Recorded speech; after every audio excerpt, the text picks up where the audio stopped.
Bonjour et bienvenue pour cette nouvelle vidéo, j'espère que vous allez bien. Je suis en compagnie de Vénus, mais vous ne devez pas voir grand chose à mon avis. Bref, je vous retrouve pour la continuité de l'élément eau. Alors en fait, ce n'était pas du tout prévu, je vous avais fait la vidéo concernant la méthode du verre d'eau, mais c'était tout à fait... comment dire, c'était un partage tout à fait, on va pas dire anodin puisque tout a une raison d'être. Finalement derrière j'ai enchaîné avec une fac parce qu'il y avait eu beaucoup de questions par rapport à l'élément eau et puis des petites incompréhensions par rapport à ce que j'avais dit dans ma première vidéo. Et finalement, en fait, je me suis rendu compte que l'univers m'entraînait vers l'élément eau pendant tout ce mois de juillet et que, à mon avis, ça va continuer sur le mois d'août. Donc, en fait, là, je vous prépare plusieurs vidéos concernant l'élément eau. Alors, aujourd'hui, je vais vous parler de l'eau vivante et de l'eau morte. Comment est-ce qu'on peut reconnaître une eau vivante, une eau morte? Pourquoi est-ce qu'on dit qu'elle est vivante? Pourquoi est-ce qu'on dit qu'elle est morte? Je vais vous parler également, bien sûr, de l'eau en bouteille, de l'eau du robinet. Et vous présenter divers liens qui sauront vous être utiles, je pense, pour comprendre un petit peu tout le cheminement plus physique que spirituel de l'eau. La spiritualité, je m'en charge, vous ne trouverez pas grand-chose sur Internet au niveau des documentaires par rapport à l'eau et à sa spiritualité, à part justement peut-être au niveau des travaux de Monsieur Emoto, un éminent chercheur japonais dans le sur ce thème en tout cas. Bien sûr, il n'y a pas que lui, il y en a plein d'autres, il y a également des Français, mais j'ai décidé pendant le mois d'août également de vous présenter ce chercheur. Je vais vous présenter également le film Water, je vais vous présenter plusieurs dynamisations possibles de l'eau en fait, pour dynamiser son eau, pourquoi pas la structurer si possible. Vous allez voir en fait plusieurs vidéos. On va parler également bien sûr de quintons et des vortex. Ça va vraiment être très très chargé. Mais pour cette vidéo, revenons à nos moutons. Je vous ai préparé tout ce qu'il faut pour qu'on puisse savoir si une eau est vivante ou morte. Comment est-ce qu'on va le reconnaître si une eau est pure ou non, et puis à peu près le chemin de l'eau du robinet, puis de l'eau en bouteille, et puis du coup je pense que vous allez comprendre pas mal de choses. Donc bien sûr je commence cette vidéo avec un avertissement. Donc je sais qu'il y a des personnes qui sont tombées sur ma précédente vidéo, qui se sont dit celle-là c'est une illuminée, etc. Donc je précise bien que ma chaîne est une chaîne ésotérique, spirituelle, occulte, et autant je vais bien sûr m'appuyer sur des choses, des faits scientifiques, des études, etc. Mais il y a aussi un héritage spirituel que j'ai reçu, que je retrouve, que je sais et que je partage. Donc, il n'y a pas dans tout ce que je vous présente là de charlatanisme ou de ceci, cela. On peut penser bien sûr ce que l'on voudra concernant l'eau, que c'est juste de l'eau, que c'est juste une goutte, que c'est juste quelque chose qui va nous permettre de nous hydrater. Mais d'un point de vue spirituel, l'eau est bien plus que ça. Et d'un point de vue magique, elle est encore plus que ça. Donc, ceci étant dit, bien entendu, ma vidéo va être sur une base de radiesthésie. Donc, je vais utiliser le pendule, je vais utiliser l'échelle de Bovis, également la géométrie sacrée avec la fleur de vie. Et puis, on va voir tout le reste au fur et à mesure de la vidéo. Alors, déjà... je vais vous dire avec quoi je vais travailler pour vous montrer un petit peu mes expériences. Donc bon, je vais bouger Vénus après. Je vais travailler avec une eau du robinet. Donc avec une eau du robinet que j'ai dynamisée. Préalablement, elle a déjà été dynamisée. J'ai mis donc une fleur de vie qui fait partie de la géométrie sacrée. Je l'ai mis en dessous mon ramequin d'eau du robinet. Dans ce verre-là, je vais vous mettre une eau du robinet simple. Donc j'ai rempli l'eau. La carafe, je l'ai remplie juste avant de faire la vidéo, donc elle sort tout juste du robinet. Voilà. Je vais travailler également avec une eau en bouteille, une eau que j'appelle vivante, donc je refais de la pub pour Épar, mais j'ai pas de partenariat. Donc Voilà, et Vénus va boire directement dans l'eau départ et non pas dans l'eau du robinet. Donc, c'est bien que le chat lui-même va préférer une eau vivante plus qu'une eau morte. Mais qu'est-ce qu'elle nous raconte avec son eau vivante? Je suis désolée Véronique, mais l'eau de la bouteille est morte également. Eh bien non, l'eau de la bouteille n'est pas forcément morte. Toutefois, je vais vous présenter également, je vais travailler avec Rosanna, une eau minérale naturelle, gazeuse, et qui contient aussi du magnésium. Vous l'aurez compris, je need du magnésium, j'en ai besoin. Donc, je mets dans ce petit ramequin. Je ne sais pas si tu vas aimer Vénus. Si? Non. Ça fait trop de bulles. Donc voilà, je vais travailler avec ça. Concernant l'eau en bouteille, donc du coup en fait j'ai plein d'eau sur les mains. Concernant l'eau en bouteille, on m'a dit « Ah, mais t'as pas honte de polluer les millions de milliards de bouteilles plastiques, etc. machin ». Donc déjà, j'ai envie de mettre un petit peu les points sur les i en disant qu'on fait ce qu'on peut chacun à son échelle. Et c'est vrai que pour faire beau dans mes vidéos, je vous présente une bouteille plastique. Mais la plupart du temps, je bois soit dans une gourde comme ça en plastique dur sans BPA ou dans une gourde en inox. Donc elle est décorée bleue, mais à l'intérieur, c'est de l'inox.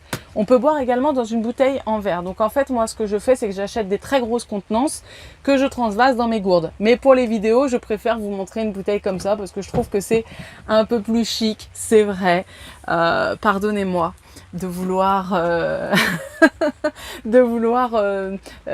vous montrer quelque chose de bien, de beau, et puis effectivement peut-être de ne pas vous avoir expliqué que non, les bouteilles plastiques c'est pas mon délire. Je fais beaucoup de choses dans des bocaux en verre, même au niveau des tupperwares. Donc on fait chacun vraiment ce qu'on peut, il n'y a pas à critiquer tout de suite sans savoir qui est qui fait quoi, d'où elle vient et qui c'est. Voilà, donc c'est pas, je vous dis pas ça parce que ça m'agace, c'est juste, je vous le dis parce que, s'il vous plaît, pensez que la personne que vous avez en face de vous, vous ne la connaissez pas, vous savez pas comment elle vit, c'est juste une image que vous voyez la claque comme ça dans une vidéo, dans une image postée sur les réseaux, je ne sais. Et ça me fait revenir encore une fois à un enseignement que j'aime et que j'adore. Ne jugez point. Ne jugez point, tout simplement. C'est quelque chose de très simple. Ne jugez point. 3 mots efficaces qui pourraient régler beaucoup de problèmes sur cette terre. C'était dit soit dit en passant. Donc, je vais revenir à mes moutons concernant mon eau. Donc, ma petite Vénus. Tiens, mets-toi un peu plus sur le côté. Voilà. J'ai sa fille Brume qui vient ici. J'ai donc, pour récapituler, mon ramequin d'eau du robinet que j'ai laissé sur une fleur de vie pendant 1 heure avant le tournage de cette vidéo. Ici, j'ai donc une eau du robinet simple. Ici, j'ai mon eau départ, donc une eau plate naturelle qui n'a pas été traitée, et le ramequin avec l'eau Roxana, je crois que c'est Rosanna, avec l'eau Rosanna qui est naturellement gazeuse. Alors, moi, pour voir si mon eau elle est vivante ou pas, je vais utiliser le pendule. Oui, il va tourner à droite. Non, il va tourner à gauche. C'est comme ça que le mien fonctionne. Ce que je peux faire également, c'est utiliser la planche de radiesthésie qui se nomme échelle de Bovis. Si vous entendez un petit peu de musique en fond, c'est normal, c'est parce que c'est la ducasse du village aujourd'hui, sous la pluie. On n'a peur de rien, nous, dans le Nord. Alors, l'échelle de Bovis, en fait, elle représente une échelle de vitalité avec vous avez des chiffres, vous voyez qu'il y a un plan physique, un plan énergétique et un plan spirituel. Et que ces deux extrêmes-là, que ce soit dans le plan physique ou dans le plan spirituel, sont des états qu'on dit pathogènes. Là, c'est un petit peu pas normal, en fait. Pas normal morbide ou pas normal un peu perché. Donc nous, en tant qu'humains, on va se situer en principe ici. Bien sûr, tout ce qui est des maîtres, des gens qui ont une aura incroyable, une vibration très spécifique, parce que voilà, ça dépend. Par exemple, je pense à Chico Xavier qui, lui, avait une aura qui faisait 10 mètres, quoi. Et qui avait un taux vibratoire très élevé et qui devait, à mon avis, se situer là-dedans. Mais bon. Par rapport à l'eau, c'est pareil. L'eau va se situer sur le plan physique, elle va peut-être aller vers un plan énergétique, ça va dépendre. Par exemple, je me souviens de l'eau de Chalice Well que ma chère amie chérie Lana Corvus m'avait envoyée d'Angleterre. Et cette eau-là, si bon, je l'ai pas prise, elle contient beaucoup de fer.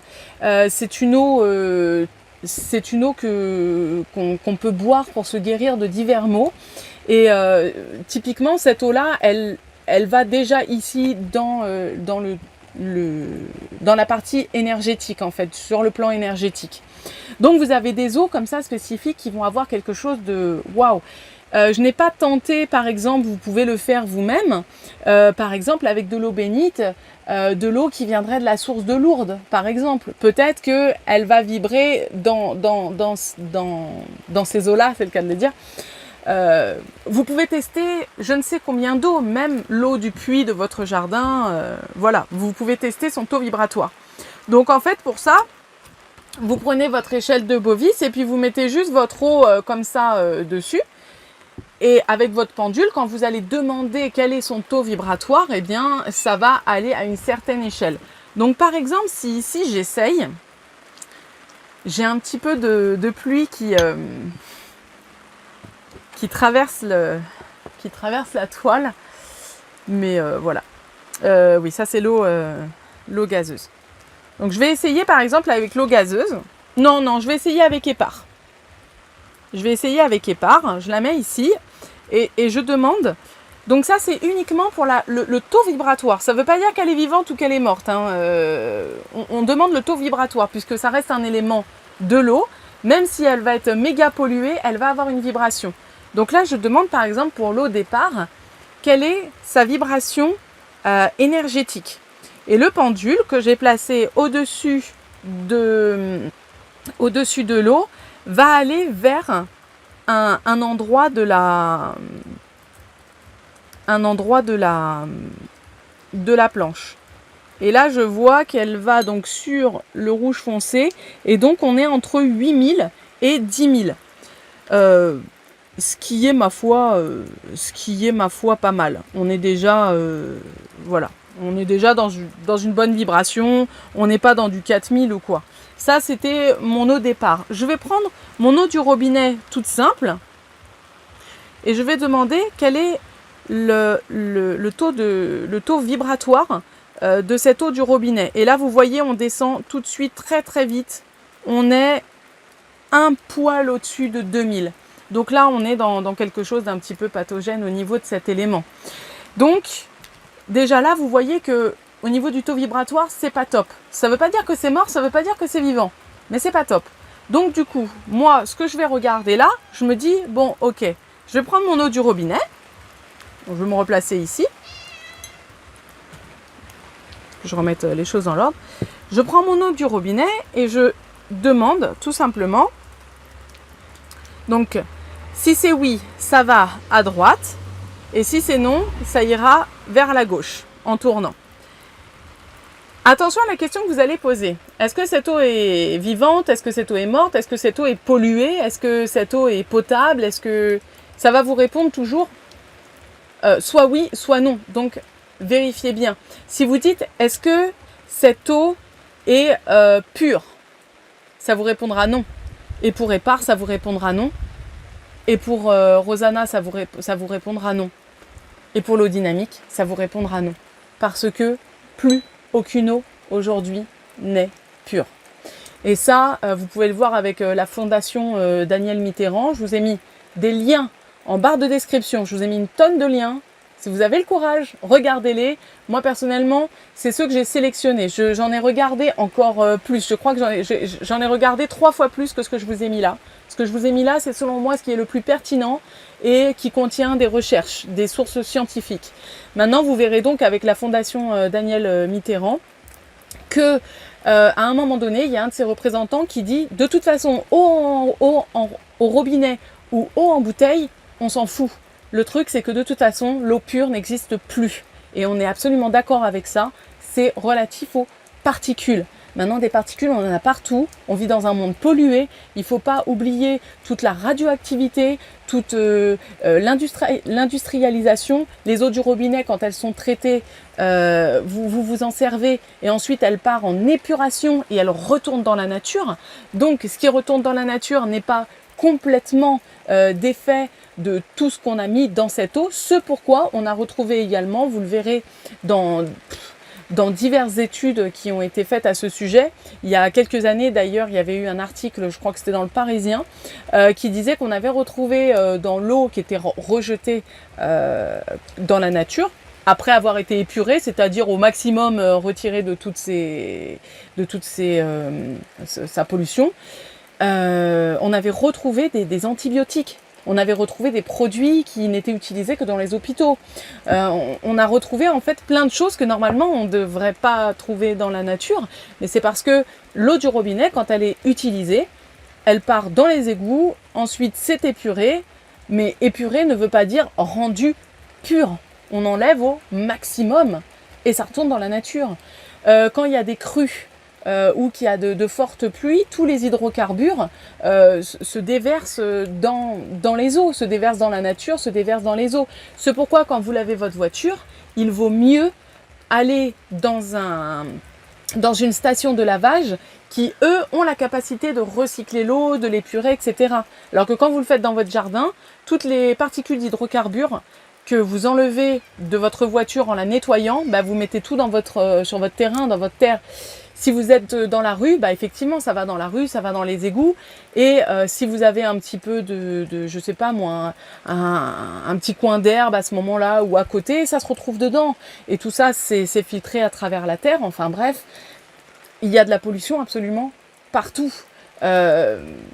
Donc, entre ce qui est purement chimique ou nucléaire, voilà, on vit dans un monde pollué, il faut se le dire. Moi, par exemple, je suis à la campagne, et exactement là où je suis, 2 villes à côté, des tests ont été faits sur les habitants, sur 100 habitants. Ils ont bien voulu uriner dans des petits pots. Ensuite, on a analysé tout ça, et bien sûr, c'était que des personnes qui ne buvaient essentiellement que de l'eau du robinet. Et en fait, on a trouvé des traces de glyphosate dans leur urine, à savoir bien sûr que le glyphosate c'est quand même un produit extrêmement dangereux, un désherbant utilisé à outrance, qui est protégé par le lobby. C'est incroyable, c'est incroyable. C'est un produit qu'on ne devrait plus utiliser. C'est un produit cancérigène. Un des responsables du glyphosate avait été interviewé, et puis le reporter lui avait dit mais si je vous disais là de le toucher ou d'en boire, je sais plus quoi, vous le ferez? Et puis non, il a dit non, bien sûr je le ferai pas. Alors que les agriculteurs, on les laisse utiliser tout ça, et puis qu'on a vu que plusieurs avaient été malades et dont un avait gagné quand même son procès, mais sa vie elle est foutue quoi. Donc ça, on les a retrouvés dans les urines des personnes de ma région qui sont entourées de champs. Moi je suis entourée de champs aussi également, et qui ne boivent que de l'eau du robinet, et c'est à un taux qui dépasse l'entendement. Donc c'est de pire en pire. Tous les pesticides en fait qui sont déversés, tout ça, ça se retrouve dans l'eau, ça se retrouve dans les nappes phréatiques, ça se retrouve partout où l'eau va, peu importe comment l'eau se transforme. On se dit mais si je fais de la vapeur, mon eau se transmute, elle devient vivante. Ok, elle devient vivante, elle retrouve sa vie, elle est transmutée, mais elle voyage avec ses particules. Moi, quand je récolte de l'eau de pluie pour mes pratiques diverses, je rechigne toujours un petit peu maintenant à la boire pure. Je suis obligée de la faire bouillir parce que je sais qu'aujourd'hui on est dans un monde où la pollution va bon train, les particules sont partout et elles se mettent partout et l'eau les transporte. Donc là par exemple vous voyez il pleut, l'eau elle s'est transmutée, cette eau là qui est en train de tomber. Je sais pas si je peux... Il y en a un tout petit peu qui tombe ici, mais bon. Cette eau-là, elle est vivante. Elle a été transmutée. Elle était au sol, elle est montée au ciel et elle redescend sur terre via la pluie. Donc, c'est une eau en fait qui a eu un passage naturel, qui n'a pas été traitée, etc. Mais, qu'on se le dise, elle est polluée. Même nous, on est pollués. Même nos bébés, quand ils naissent, ils sont déjà pollués. On vit dans un monde pollué. Le monde pur n'existe plus. Alors, j'avais vu une vidéo justement de Jean Laval qui disait qu'il avait des amis qui partaient en 4x4 à l'autre bout du monde, je sais pas quoi, pour récupérer de l'eau. Mais c'est sympa d'aller dans un coin merveilleux et limite écosystème pur pour aller récupérer de l'eau. Mais en attendant, on prend son 4x4. Son 4x4 qui est souvent à 2 pots d'échappement, à 4 roues motrices. Donc, j'ai envie de dire que côté pollution, de toute façon, on veut aller chercher absolument du pur, mais on va mettre ça dans des jerrycans en plastique et on va y aller en 4x4 et ça n'a aucun sens. Donc, j'ai envie de dire que le mieux à faire, c'est d'essayer de faire le mieux possible. Et faire le mieux possible, c'est tout simplement se dire que ok, je vais prendre de l'eau en bouteille, même si c'est de l'eau en 5 litres, même si c'est de l'eau en 8 litres avec les grosses Volvic fontaines, même si c'est les fontaines à aucune gamme là, avec des, je sais plus, 10 litres, 20 litres, je sais pas combien elles sont, ces gros trucs d'entreprise là. Même si vous prenez ça, en fait, ce qu'il faut se dire, c'est que vous n'êtes pas en train de nourrir l'industrie du plastique. C'est que l'industrie du plastique, vous verrez que elle va disparaître. Parce qu'à un moment donné, de toute façon, il n'y aura plus de ressources. Et surtout, on va être obligé de retourner au verre ou à des nouvelles technologies de contenants. Mais bien sûr, le plastique, il est en train de vivre ces derniers jours. Il y en a trop. Il y a plus de plastique dans l'eau que de poissons, dans l'océan que de poissons.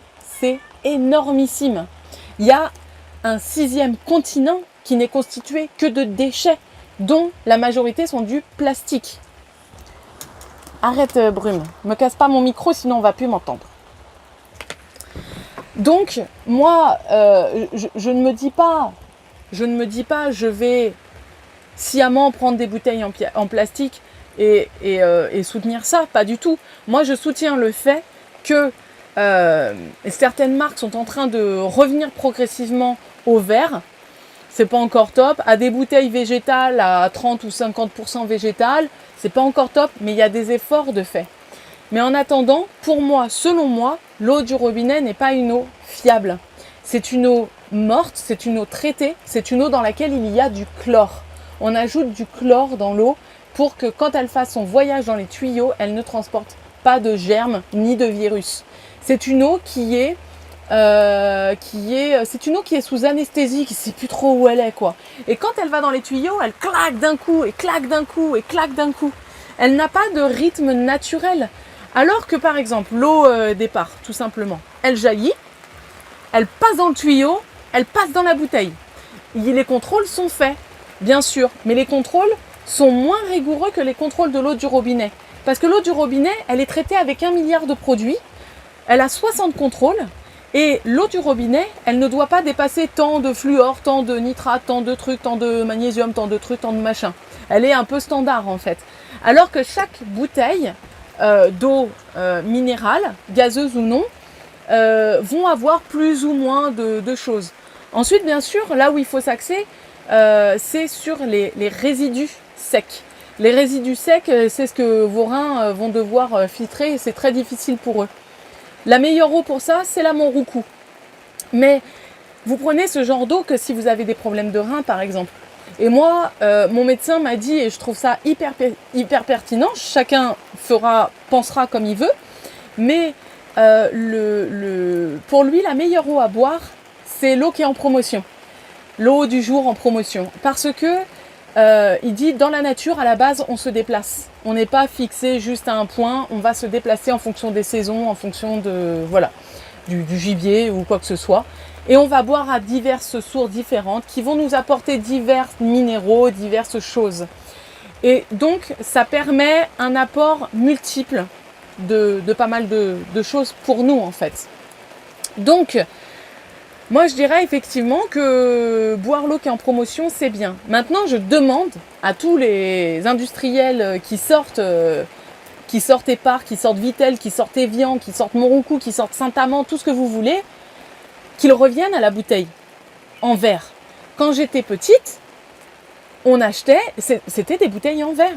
Les bouteilles en plastique, elles sont venues un petit peu plus tard.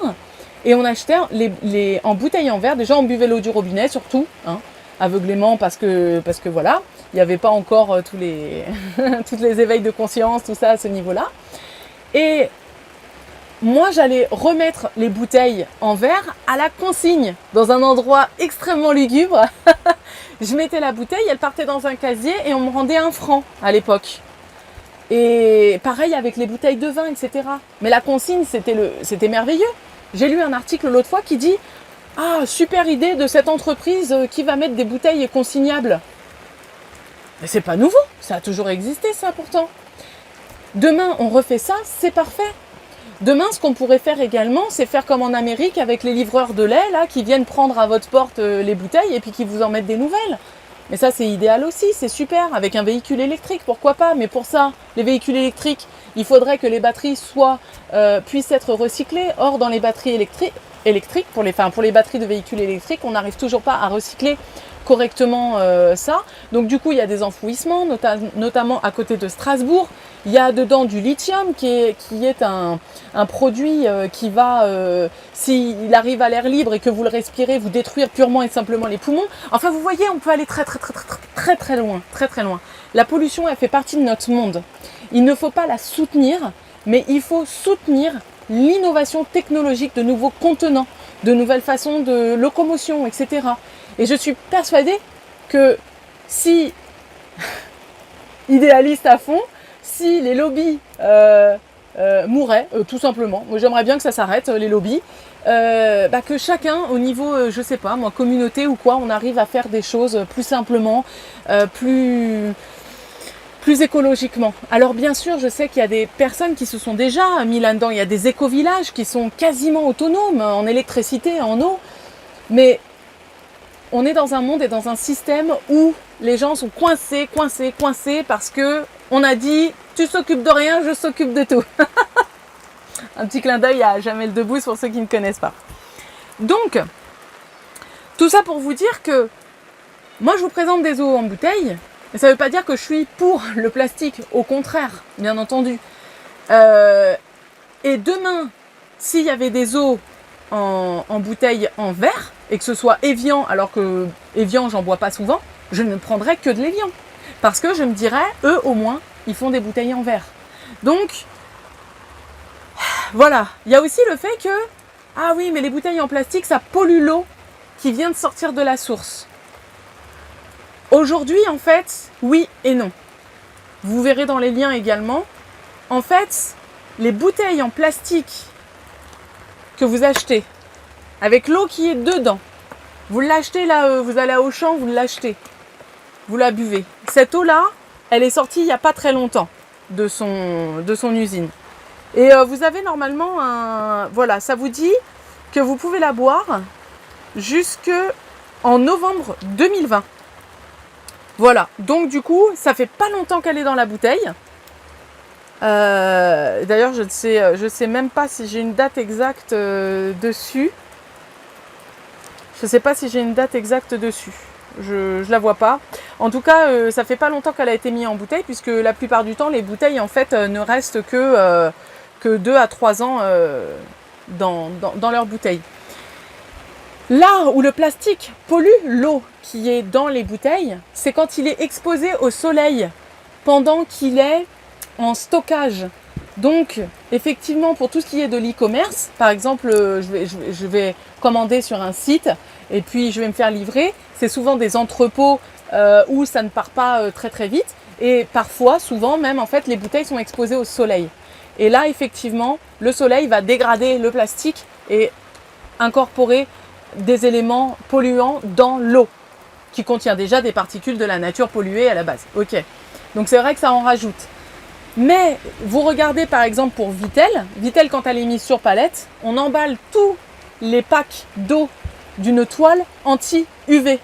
Donc quand Vittel arrive à Auchan, même si elle va rester un tout petit peu dehors le temps de la rentrée dans le je sais plus comment ça s'appelle là, pas un hangar, les réserves quoi, elle aura été protégée des UV en fait. Et c'est spécifiquement conçu pour ça.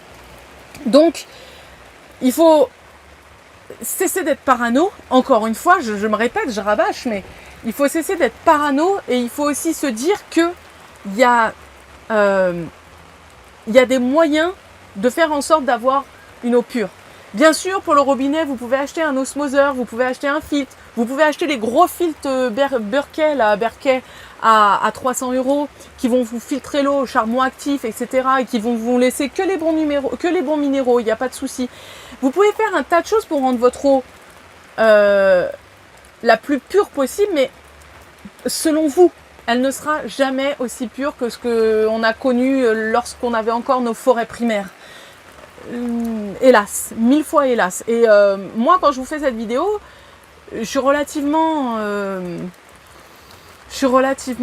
triste en fait de vous affirmer que c'est un fait et que nos enfants vont vivre dans un monde de plus en plus pollué si on ne fait rien.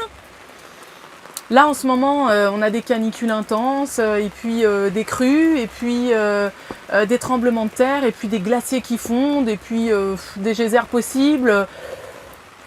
Tout ça on va le léguer à nos enfants et j'ai l'impression que ça bouge pas des masses.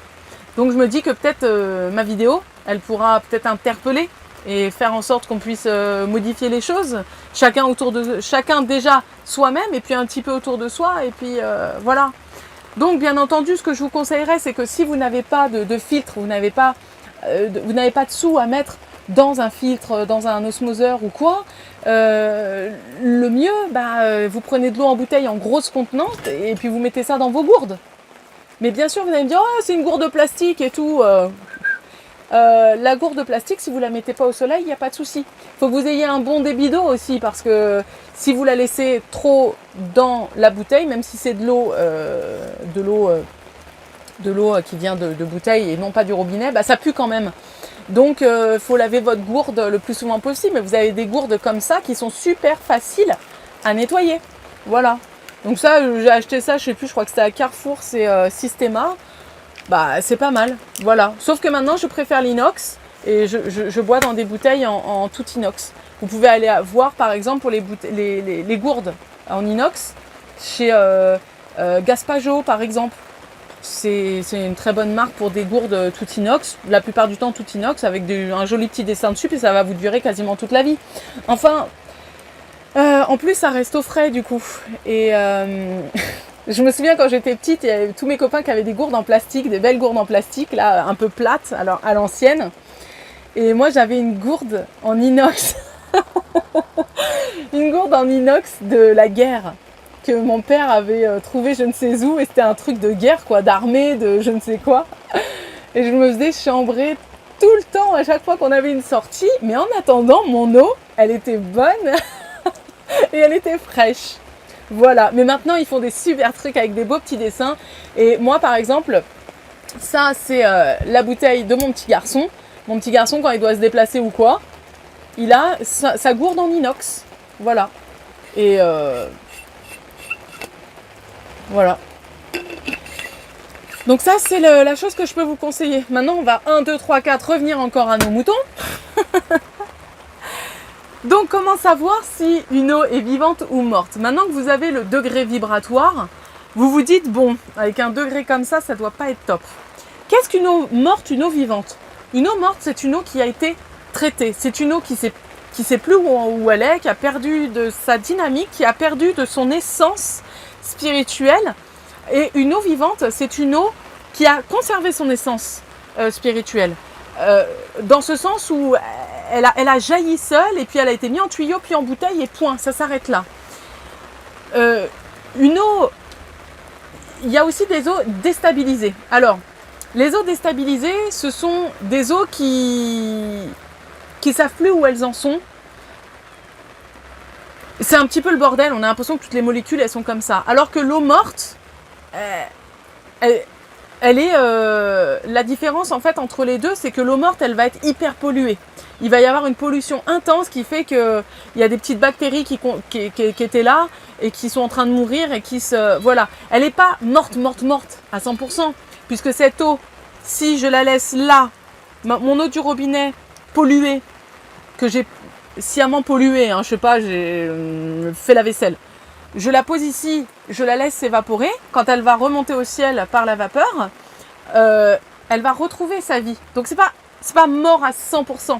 Mais disons qu'au niveau vibratoire énergétique pour vous, vous allez absorber de l'eau qui va vous hydrater, mais vous n'allez pas absorber de l'eau qui aura un message. Dans la précédente vidéo, j'avais dit qu'on était composé de 80% d'eau. Alors en fait, j'ai été corrigée 2 fois à ce sujet, on m'a dit 60%. Une autre fois, on m'a dit 72%. Et une autre fois, on m'a dit 83%. Donc du coup, j'ai essayé de chercher, d'avoir une petite réponse fiable. Et en fait, j'ai pas trouvé. C'est toujours entre 60 et 80%. Mais bon, écoutez, si vous la trouvez, mettez-moi l'info, il n'y a pas de souci. Je vous mettrai un petit cœur pour que le commentaire il reste en haut.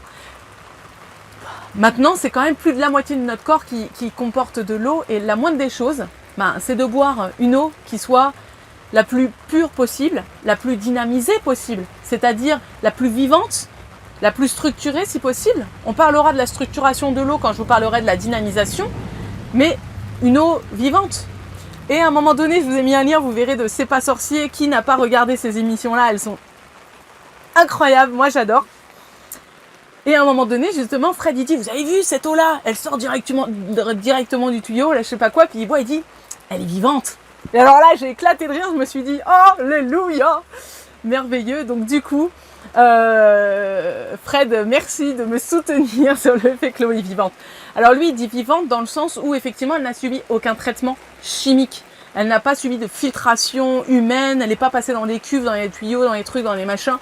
Elle n'est pas passée d'un truc à un autre avec des machins qui font que les molécules se rassemblent et qu'il y a une sédimentation, puis un truc, puis un... C'est une eau qui a jailli, elle est partie, clac, c'est une eau vivante.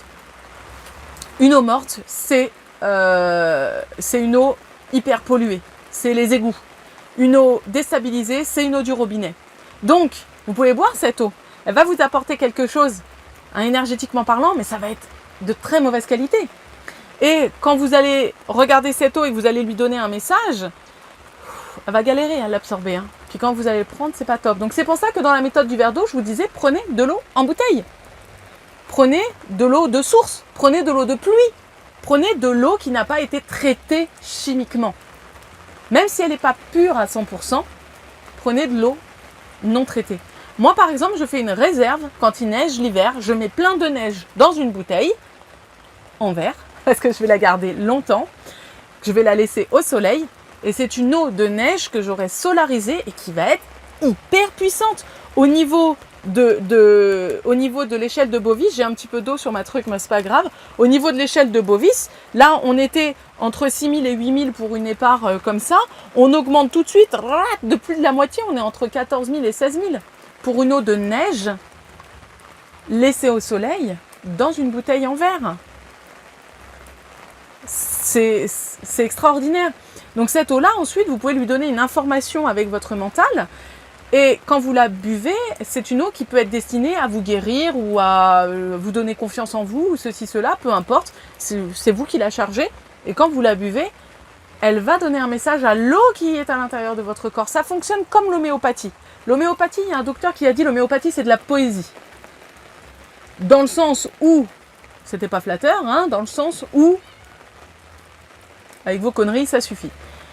L'homéopathie, on est encore une fois sur la mémoire de l'eau. L'eau qui a été utilisée pour l'homéopathie est une eau qui a été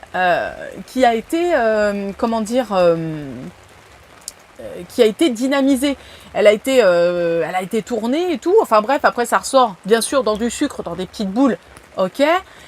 Mais quand vous allez prendre cette petite boule, c'est une mémoire qui est contenue dedans. Et quand vous allez prendre les 5 petites granules par heure pour guérir un truc de psoriasis, je ne sais quoi, visualisez que cette mémoire est en train de se libérer dans l'eau contenue dans votre corps. C'est ça aussi l'homéopathie. C'est pas que forcément quelque chose qui vient des plantes ou des animaux ou ceci ou cela.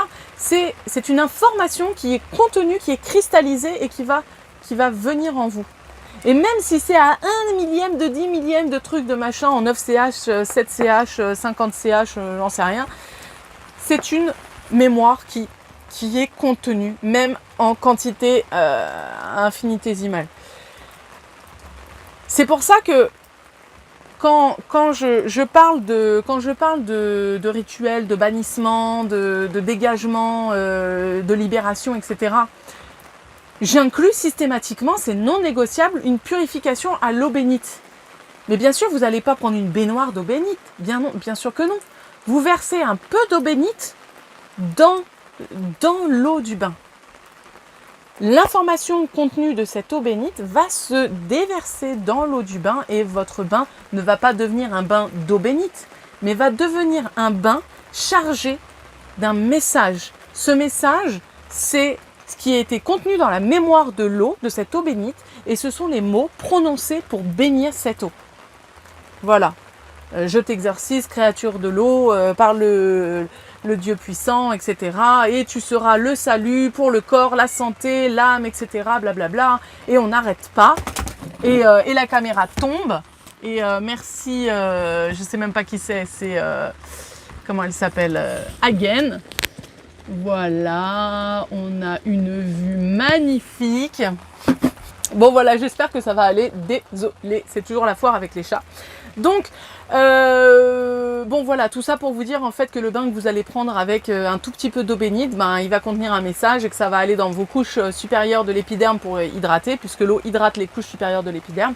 Et ensuite, votre eau qui est à tous les étages de votre corps va prendre l'information et la diffuser là où elle doit être diffusée. Elle va nettoyer, elle va guérir, il y a des choses merveilleuses qui arrivent avec l'eau. L'eau, c'est l'élément magique par excellence. C'est le first one, dans ma vie en tout cas. Donc là, allons-y, revenons. On va voir tout de suite donc si on a une eau morte, une eau polluée, etc. D'accord ? On va commencer avec l'eau qui a été donc dynamisée, qui est censée, donc une eau du robinet qui est censée avoir retrouvé de sa vie, grâce à la géométrie sacrée. Donc je demande, est-ce que cette eau est polluée ? Donc non, c'est sur la gauche, oui, c'est sur la droite. Oui, cette eau est polluée. Eau du robinet non dynamisée, est-ce que cette eau est polluée ? Oui. Au départ, est-ce que cette eau est polluée ? Oui. Et eau Rosana minérale gazeuse, est-ce que cette eau est polluée ? Également. On est d'accord, toutes les eaux sont polluées. Ok. Maintenant, je vais demander à l'eau du robinet, est-ce que c'est une eau morte ?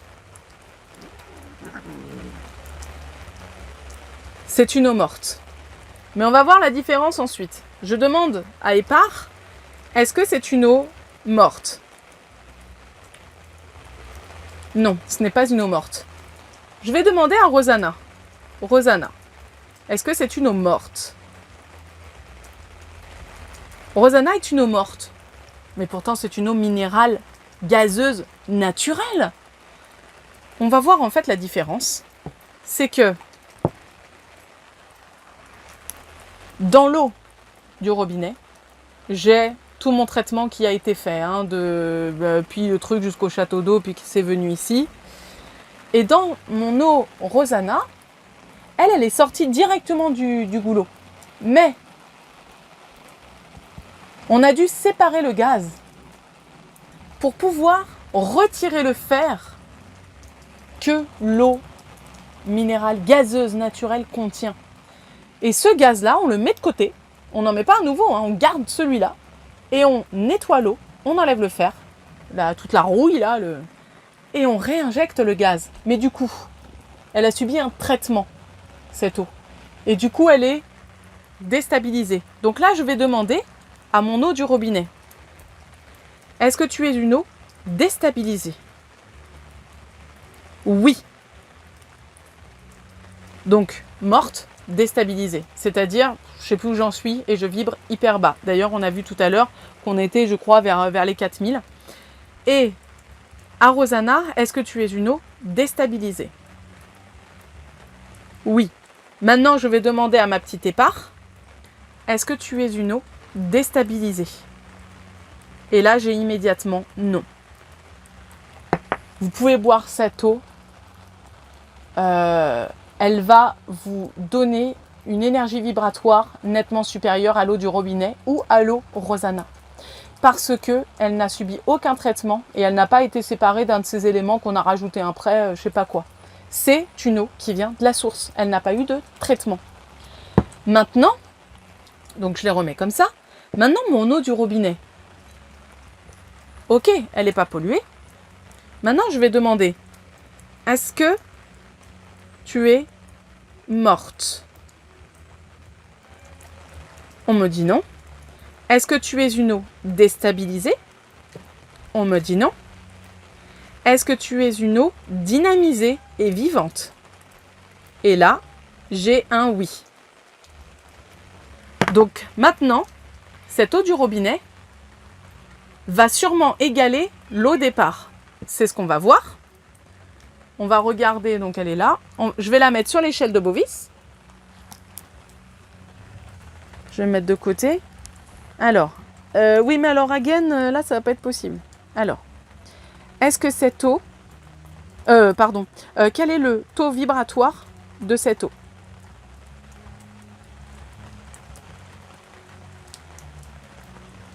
Et là, je vais vers... Eh bien, je suis au-dessus d'épar. Je suis à un petit peu plus de 10 000.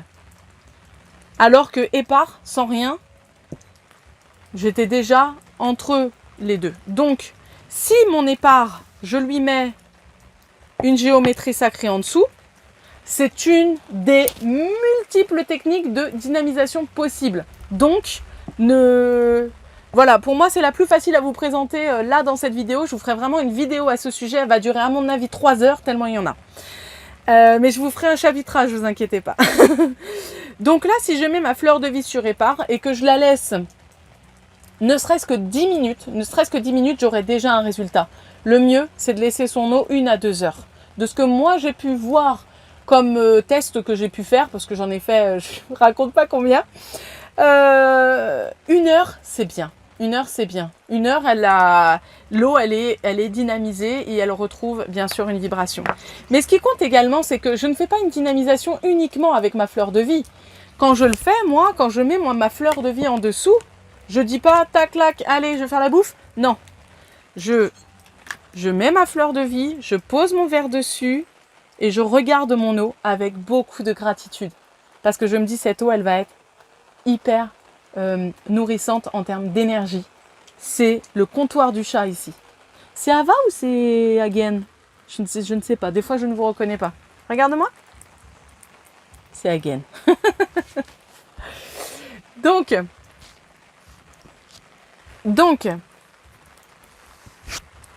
forcément, quand vous regardez votre eau avec gratitude et que vous avez cette foi là, que vous savez ce que vous allez avaler, c'est plus pareil. Donc, si vous n'avez pas envie de passer par la dynamisation, prenez une eau de source ou minérale en bouteille. Point. Là, vous aurez une eau qui sera énergisée. Si vous n'en avez rien à foutre de ça, prenez de l'eau du robinet. J'ai envie de dire que l'un et l'autre, finalement, effectivement, de nos jours, ça se vaut.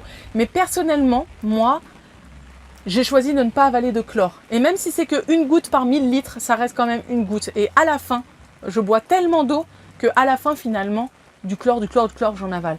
Et on avale déjà tellement de trucs. Sérieux, je pense qu'au bout d'un moment, il faut sélectionner et il faut se dire, là, j'ai la possibilité de ne pas avoir de chlore. Bon, allez, je vais prendre celle-là. Maintenant, moi, j'ai pas les moyens d'installer un osmoseur ou un truc, un machin. Donc, voilà, j'achète en grande contenance. Et parfois, effectivement, j'achète de l'épar. À savoir que quand vous achetez de l'eau bénite sur Aquilonia, Mes bouteilles, je les recycle en eau bénite. Je verse dedans de l'eau bénite, en fait.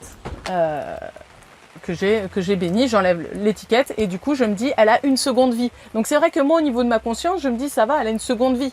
Mais autrement toutes les autres bouteilles que je vais avoir et que je vais pas utiliser pour ça, je vais les emmener dans un recycleur. Par exemple moi devant mon hypermarché il y a un truc, une espèce de grande cabane là de recyclage. On met ces bouteilles dedans, ça fonctionne par code barre, ça les explose en millions de petites paillettes, ils viennent les chercher, ils les emmènent à l'usine et ça va se faire recycler direct. Donc, vous avez aussi cette option-là. Vous avez aussi l'option de l'apporter en déchetterie des cartons entiers de bouteilles. Mais c'est à vous de voir ce que vous pouvez faire au mieux de vos possibilités, encore une fois. Ok ? Donc là, pourquoi mon eau, elle est déstabilisée, mon eau de Rosanna ? C'est parce que comme je vous ai dit, on l'a séparé d'un de ses composants, on lui a enlevé un truc, puis on a remis, puis clac, clac, pif, paf en bouteille. Du coup, mon eau Rosanna, si je la mets sur ma fleur de vie, pareil, je vais avoir la même chose. Je vais avoir une eau qui va être de nouveau vivante, qui va retrouver ses esprits et qui va en plus augmenter son taux vibratoire. Mon eau départ, elle a son esprit, mais je peux augmenter son taux vibratoire. Dans ce cas-là, je la dynamise.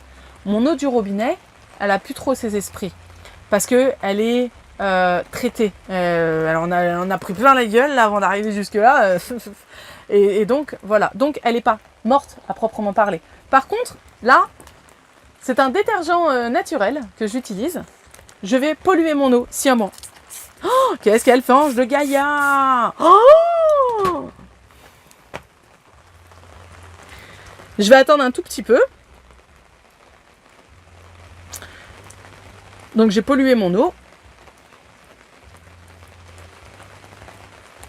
Et pourtant, c'est un détergent naturel. Hein. C'est que du truc végétal. Hein. Sans javel ni agent secret.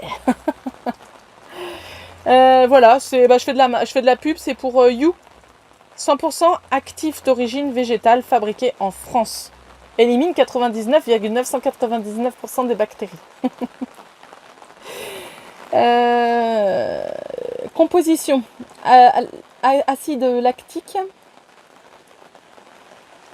Moins de 5% d'agents de surface non ionique, agent de surface anionique, parfum naturel. Contient aussi de l'eau, du viscosant. Voilà.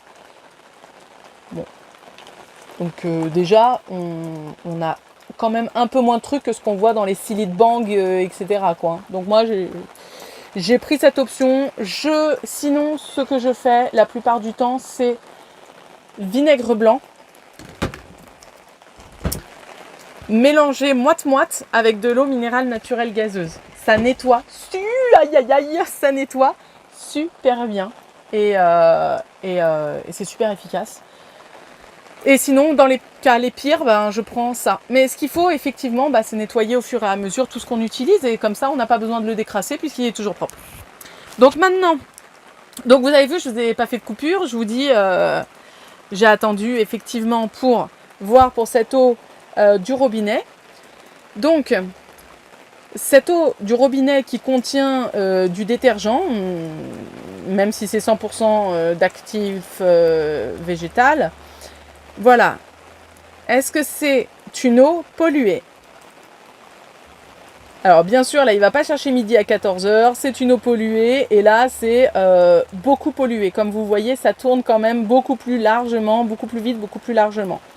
Maintenant, je vais demander, est-ce que cette eau est déstabilisée ? Non, elle n'est pas déstabilisée. Oh, très bien, alors, est-ce que cette eau est vivante ? Non, elle n'est pas vivante. Bon, alors, est-ce que cette eau est morte ? Cette eau est morte.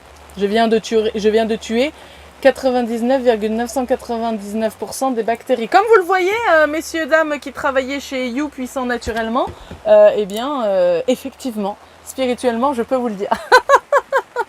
Les trucs qui ont des valeurs scientifiques à zéro, Ce serait rigolo si le monde y fonctionnait comme ça. On pourrait revenir là en arrière et puis je pourrais vous vendre dans des petites fioles de l'urine de cheval pour vous dire que ça fait pousser les cheveux. Ah là là. Alors ben voilà, comme ça je pense que vous savez tout. Maintenant, comment est-ce qu'on peut reconnaître une eau morte d'une eau vivante? Comment est-ce qu'on peut connaître son taux vibratoire? Et qu'est-ce que une eau morte? Qu'est-ce qu'une eau déstabilisée? Qu'est-ce qu'une eau vivante? Donc, à vous de faire le choix de ce que vous souhaitez boire. Sachez toutefois, prenez note que si je place mon verre pollué sur ma fleur de vie, il ne se passera absolument rien. C'est toujours un non catégorique, forcément puisqu'elle est polluée et que j'ai tué 99,999% des bactéries. Donc voilà, je suis navrée pour les bactéries d'ailleurs. Parce que étant sensible à l'infiniment petit, je me dis que là ce que j'ai fait c'est pas bien. Donc bon, je suis consciente que polluer de l'eau comme ça, ce n'est pas bien. Vous pouvez faire l'expérience vous-même, mais soyez sympa, dites à l'eau que vous le faites pour en parler, pour faire des tests ou quoi que ce soit.